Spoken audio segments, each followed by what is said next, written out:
Hello fellow cartoon fanatics, it's Kelly back for Cartoon Universe. I know it's been a long time.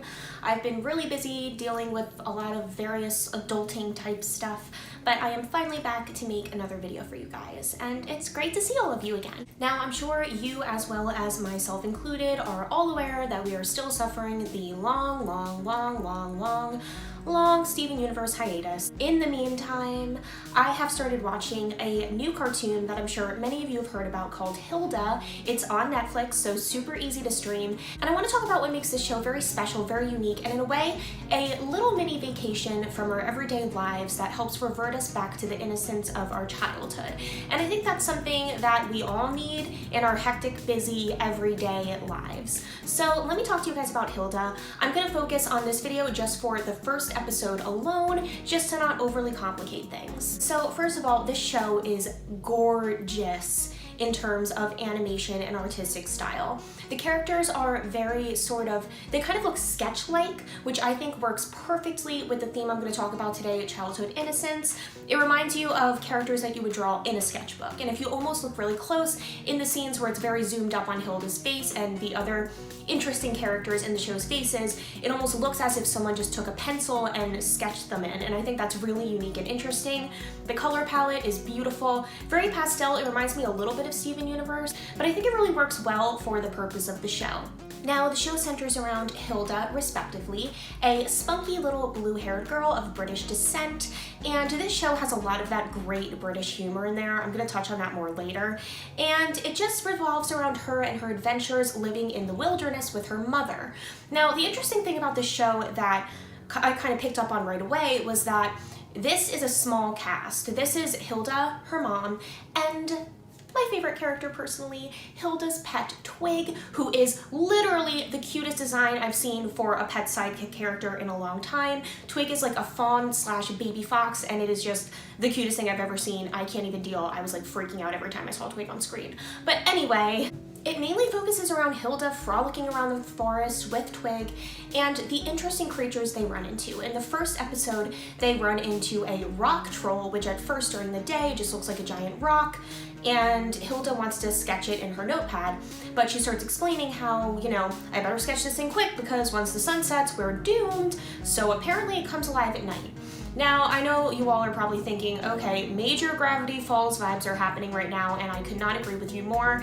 This show very much has the whole whimsical forest wilderness coming alive thing happening. It was very similar to Gravity Falls, but it's also very different, and this is what I find so refreshing about Hilda, is that I just feel in shows like Gravity Falls, Adventure Time, there's just so much being thrown at you at once. There's so many characters at the same time coming in from different angles, and it's just very busy. Hilda has more of a feeling of more of an adventure journey where you're just focused on Hilda's everyday life. There aren't different characters and things smacking you in the head from all different directions. It's just solely focused on her and her journey, and I really found that to be very refreshing. I feel like that's lacking in many cartoons these days. Not saying I don't love Gravity Falls, it is one of my all-time favorite cartoons, but Hilda feels a little bit more organic in that it's gonna slowly introduce characters over time. It's slow paced that way, and I found that pacing to be very refreshing and relaxing to watch. Anyway, as I'm sure many of you have predicted, the rock troll does come alive at night, and it starts chasing and attacking Hilda and Twig as they run away from it. But the interesting part is once Hilda gets back to her house, the rock troll has followed her all the way back there. It turns out that the reason the rock troll is so angry is because he has a bell tied to his nose and he's in distress, he's uncomfortable. Which is interesting because that's a little nod to the fact that sometimes humanity and mankind can harm nature, so very good bringing awareness to that, and Hilda even picks up on that. So she removes the bell from his nose, and then the rock monster picks her up, and it looks for a second like, oh my god, he's actually gonna eat her, and he was evil the whole time. But he sticks out his tongue and actually just wants to give her back her sketchbook. Very adorable, sweet moment. So it was definitely an interesting first half of the episode, but the second arc of the episode is where things get really interesting. So in the second half of the episode, we finally see Hilda's house. She's hanging out with her mother, and again, we learn that it's just her living with her mother and Twigs. And we learn that they've been receiving these interesting little threatening notes from little people who they can't see who live near them, saying that they want to get them out of there, they want them to leave, and they want to destroy their house. So Hilda doesn't know why this is happening, so she basically writes a note back saying, listen, why do you hate my mother and I so much? What did we do to you? And the house ends up getting sort of like possessed by these little spirit people. By the end of this, her mother is just like, listen, if something like this happens again, we're moving to Trolberg. Apparently, Trolberg is a neighboring city that her mother has been trying to get them to move to for a while, but Hilda refuses because she loves the wilderness, and she says this is literally the best place in the world. And this is why I want to bring up why this show is so refreshing and great. Because it does take us back to that place of childlike wonder, playing outside in nature, which is something that a lot of kids these days don't get to experience. So the fact that a show about a little girl that loves the wilderness and loves nature exists and sees all these amazing things outside is really cool. So anyway, basically Hilda is completely against the idea of moving to Trolberg, and she even says, which made me chuckle a little bit, she goes, why would I want to live in a dirty city? I right now live in the city, and I was thinking, you know what, as exciting the city is, and as much as I love it, I still like to go home to my hometown and be in nature, and I miss that.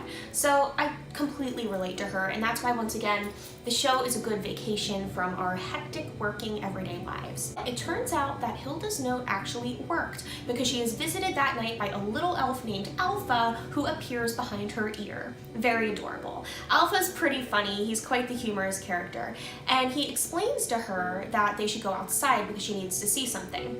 She goes outside with him, she sneaks out in the middle of the night like all kids do when their parents are in bed, and she notices there's this entire elf village that she never knew existed. This scene is gorgeous. You see all of the houses lit up. It's like she's in a whole new land. It kind of gave me Miyazaki vibes for some reason. I don't know why, but Hilda's basically enamored and shocked that this exists. And Alpha explains, your house is kind of right on top of our town. So Hilda's saying, well, okay, is there anyone I can talk to about this? And he goes, well, maybe the Prime Minister, but there's no way you could talk to him, but you can maybe talk to the mayor. So they go the next day to visit the mayor. Again, a very comical character. The cool thing about this show is that you don't expect the comedy. It kind of just like appears out of nowhere, and you're like, oh wait, this character is actually funny. This character is actually nice, but he seemed evil before. Like it very much throws you things. It makes you believe one thing and then it's something else entirely. So this mayor, instead of being a really serious mayor, he's kind of hilarious. He's obsessed with his cat. He's a little bit scatterbrained, and I found him to be an enjoyable character. But finally, towards the end of the episode, they finally do get to talk to the Prime Minister. This is an interesting part of the episode because there's some political humor in here, like when Hilda scares the elves so badly they all start freaking out. That was a really funny part of the episode. She finally starts talking to the Prime Minister, and he's explaining all these reasons as to why they need to move their house. And she's like, well, what did my mother and I ever do to you in the first place? And then he goes on to explain other excuses as to why they can't stay there. He brings up excuses like, okay, the lights are too bright in your house, you're too loud at night, and Hilda's like, okay, we'll turn the lights down and we'll be more quiet at night. And he still isn't budging. So eventually, the real truth comes out as to why the Prime Minister doesn't want her there, and he says, well, for centuries, for as long as anyone could remember, you and your mother and your family have been enemies of the king. And I was like, what? What king? Like the elf king? Like, I don't remember there being a king. I was very confused, and Hilda just like deflates. She is defeated once he mentions this king, and she just kind of runs away and starts crying. And Twig and Alpha go after her, and she's very upset by this. So Hilda asks Alpha, okay, is there any way that I can go find the king somehow? And Alpha says that he will help her find the king. Now, I've been trying to figure out, watching this first episode, I remember, if this show is going to be episodic or more lore-based. And this was the moment where I'm like, okay, Hilda knows something about this history with the king. Hilda knew about the rock troll coming to life at night. There's a lot of things she knows, and we don't know why she knows them. Why is she living in the middle of the wilderness with her mother? What brought them there? Why are they enemies of the king? And then I started to get excited. There is lore to this show. It's not only a fun little adventure show where each episode is different and we just follow Hilda on her adventures. There is a history here, and I'm really excited to see what that history is. That's why I think the show is very unique. You guys should all give it a try if you haven't seen it yet. And it really does take you back to that place of childhood innocence, exploring nature, using your imagination to actually see things come alive, even if they're not tangible. And it really brought me back to that place, and the fact that there's a history and a story there, it makes me even more excited. So if you guys have seen the show, comment below about what you love about Hilda. If you haven't seen it, I highly recommend you check it out, and if you've seen the whole thing, I'm still working through it, please don't spoil it for me. And let me know if you guys want to hear me talk more about Hilda. I would love to dissect the lore in this show, come up with some theories, and talk to you guys about it, because it's a show I'm really enjoying and I find exciting to talk about. I did forget to mention one character who is really awesome, the Woodman. He's kind of like this random wood elf who just like randomly barges into Hilda's house and he just like chills by the fire and then he leaves. But he's hilarious, very like deadpan voice acting, and he's interesting. I'm excited to see what his story is. So comment below and let me know what you guys thought about this video. Let me know if you'd like to hear me talk about more Hilda theories and lore in the future.